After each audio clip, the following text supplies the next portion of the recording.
बहुत सारे class 11th and 12th humanities के बच्चों को लगता है कि एक बार सिलेबस हो जाए उसके बाद रिवीजन करना तो सबसे आसान काम है। लेकिन ये एक बहुत बड़ी गलतफहमी है क्योंकि रिवीजन करना सबसे मुश्किल काम है।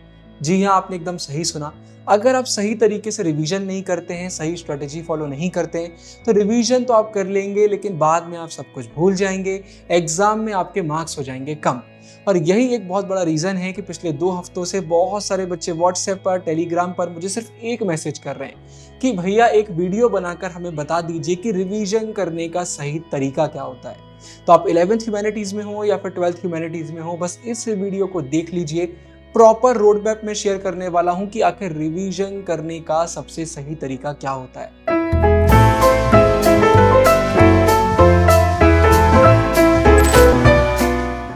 आज की इस वीडियो में बहुत सारी बातें मैं आपको बताऊंगा, तो प्लीज पेन और कॉपी लेकर बैठिएगा, सारी चीजों को नोट डाउन करिए।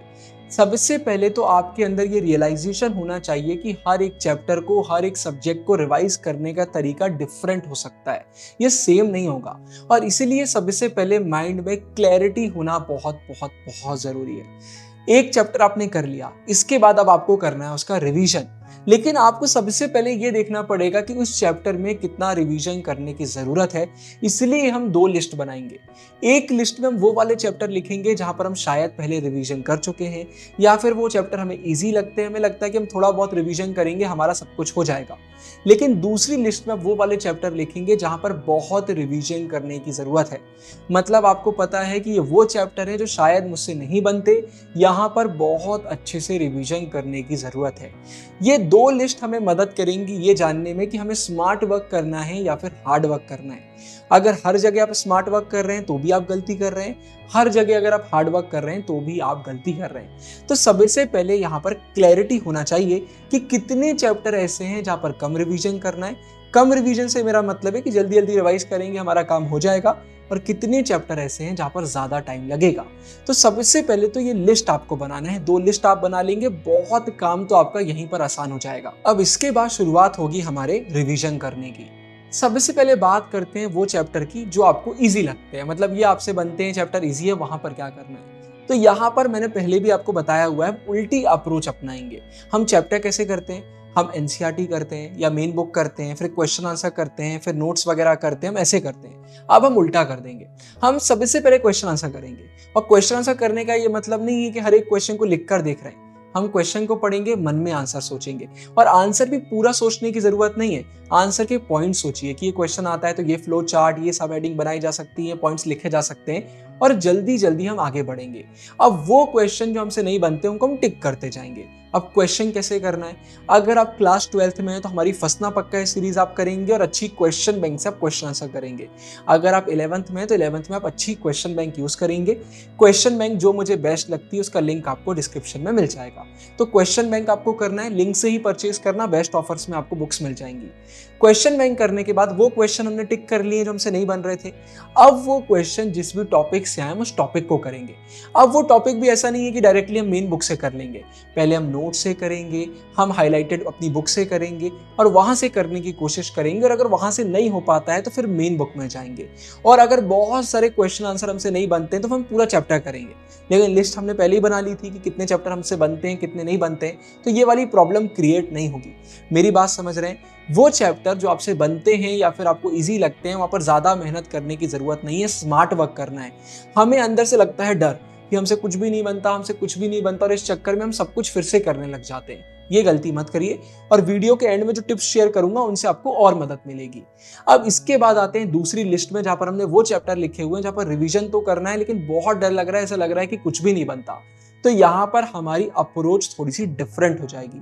यहाँ पर हम पूरे चैप्टर को जल्दी से करने की कोशिश करेंगे। वो हम कैसे करेंगे, वो हम करेंगे बहुत अलग अलग तरीके से। चैनल पर 11th 12th की बहुत सारी रैपिड रिवीजन की वीडियोस आपको मिल जाएंगी जहां पर कम टाइम में पूरा चैप्टर हम कराते हैं। मुझे बाकी यूट्यूबर्स का तो नहीं पता, लेकिन हम कुछ भी इंपॉर्टेंट स्किप नहीं करते हैं, वो आप करेंगे।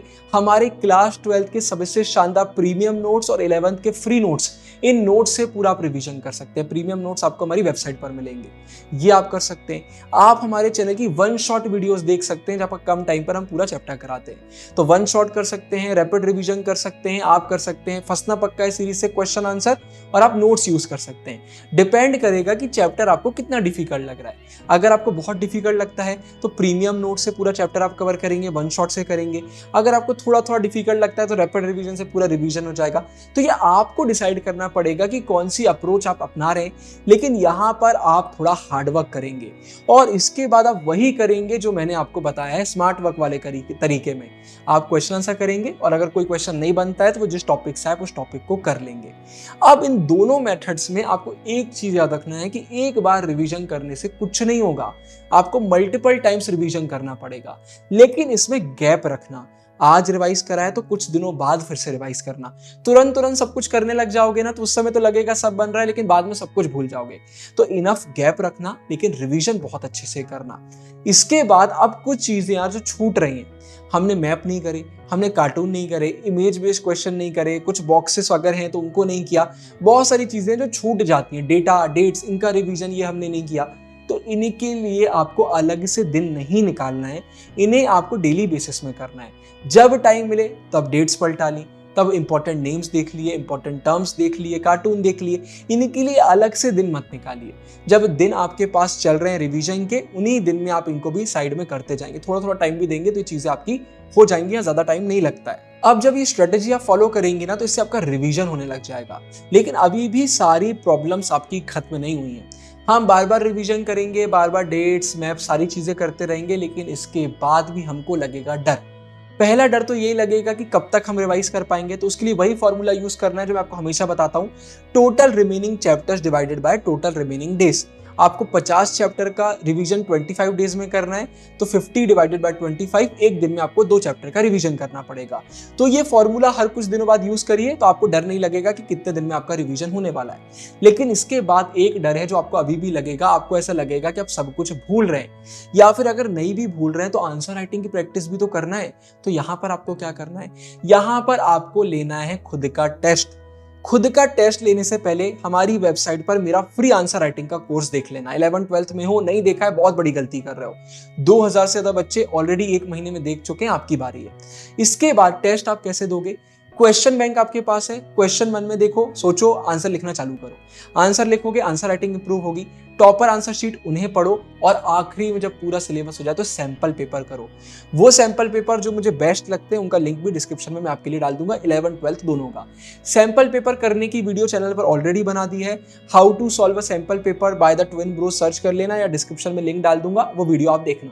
टाइमर लगा के सैंपल पेपर करो। सैंपल पेपर करने से कॉन्फिडेंस बिल्ड होता है, टाइम मैनेजमेंट होता है, अपनी गलतियां पता चलती हैं, और पेपर हम बहुत अच्छे से समझ पाते हैं कि फाइनल एग्जाम में पेपर कैसे आता है। तो 11th-12th में आप सैंपल पेपर करेंगे, और इसके बाद फाइनल स्टेप निकल कर आता है खुद की प्रोग्रेस चेक करना। अब प्रोग्रेस भी हम अलग अलग तरीके से चेक कर सकते हैं। सबसे बेस्ट तरीका तो हमारा इनिशिएटिव है चेक माय कॉपी बैच। अगर आप हमारे बैच में एनरोल करते हैं तो कोई भी 5 पेपर और उसके आंसर शीट आप सबमिट कर सकते हैं। हमारी ह्यूमैनिटीज की टॉपर टीम उसको चेक करेगी। व्हाट्सएप पर प्रॉपर आपको डिटेल्ड फीडबैक प्रोवाइड करा जाएगा 11th-12th दोनों के बच्चों को, कि आपको कितने मार्क्स मिले हैं, क्या गलतियां आपने करी हैं, क्या आपको इंप्रूवमेंट्स करने हैं। बेस्ट तरीका तो वो है। लेकिन अगर आप किसी रीजन से उसमें एनरोल नहीं कर पा रहे हैं, और वैसे भी वो सिर्फ 100 बच्चों के लिए लिमिटेड है, जिस दिन 100 बच्चे होंगे उसके बाद उसको बंद कर दिया जाएगा, क्योंकि 500 से ज्यादा कॉपी हम चेक नहीं कर सकते, हम क्वालिटी कॉम्प्रोमाइज नहीं करना चाहते हैं। अगर फ्यूचर में हमें लगता है तो हम इंक्रीज करेंगे, वैसे चांसेस बहुत कम है। तो उसमें अगर आप नहीं कर पाते हैं किसी भी रीजन से, तो खुद चेक करिए। क्वेश्चन बैंक से, सैंपल पेपर की मार्किंग स्कीम से अपने आंसर चेक करिए, और खुद को मार्क्स देने की कोशिश करिए। सही से मार्क्स दीजिए, और फिर देखिए कि क्या गलतियां आप कर रहे थे। उन गलतियों को एक कॉपी में लिखते जाइए और उनको इंप्रूव करते जाइए। हो सकता है आपकी स्पीड स्लो हो, कोई चैप्टर आपसे ना बन रहा हो, लॉन्ग आंसर आपसे ना बन रहे हो, एमसीक्यूज आपसे ना बन रहे हो, ये सारी चीजें आपको करना है। और एमसीक्यूज की अलग से टेंशन मत लेना। अगर आप बार बार रिवीजन कर रहे हो, हमारी एमसीक्यू वाली सीरीज देख रहे हो, हमारी फंसना पक्का सीरीज क्वेश्चन आंसर वाली देख रहे हो, रैपिड रिवीजन कर रहे हो, नोट्स कर रहे हो, एमसीक्यूज आपसे बनने लग जाएंगे। तो ये यार पूरा रोड मैप निकल कर आता है रिवीजन करने का। इस वीडियो में जो कुछ भी मैंने बताया है उसका पीडीएफ में डिस्क्रिप्शन में डाल दूंगा, क्योंकि बहुत सारी बातें मैंने बताई हैं, बहुत सारे लिंक शेयर किए हैं, वो PDF डाउनलोड कर लेना, तो बार बार ये वीडियो देखने की जरूरत आपको नहीं पड़ेगी। तो ये प्रॉपर रोड मैप फॉलो करिए और कमेंट में लिख दीजिए भैया मजा आ गया। इसी बहाने यूट्यूब भी इस वीडियो को पुश करेगा। आगे जिस भी टॉपिक पर आपको वीडियो चाहिए आप मुझे बता सकते हैं। ढेर सारा प्यार। साइनिंग ऑफ गुरु भैया।